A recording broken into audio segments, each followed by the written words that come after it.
ఒక మనిషిని ప్రేమిస్తే ఆదరిస్తే ఇంత లావణం ఉంటదని ఐబొమ్మ రవి నిన్ను చూస్తేనే అర్థమవుతుంది. ఒక పేదవాడు ఆలుకెళ్ళి చూడలేని సినిమాలు ఒక ఫోన్లో చూపించేశావు. నిజంగా దేవుడు ఉన్నాడో లేడో తెలియదు కానీ పేదవాళ్ళ గుండెల్లో దేవుడైపోయాడు ఐబొమ్మ రవి.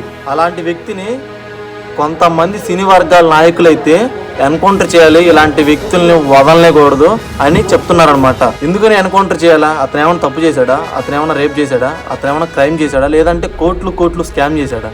లేదే. ఒక పేదవాడు ఆలుకెళ్ళి చూడలేని సినిమాలు ఒక ఫోన్ చూపించాడు. అతను చేసిన తప్పదే కదా. అతనున్న టాలెంట్కి గవర్నమెంట్ ఎంతో సహకరించి ఎంతో టాలెంట్గా వాడుకోవాలి. మర్డర్ చేసేవాళ్ళు అలానే కోట్లు స్కామ్ చేసి మింగేసి తప్పులు చేసే వాళ్ళేమో పట్టించుకోరు.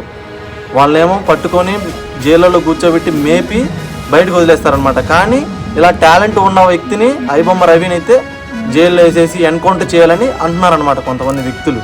సో ఇది ఎంతవరకు కరెక్ట్?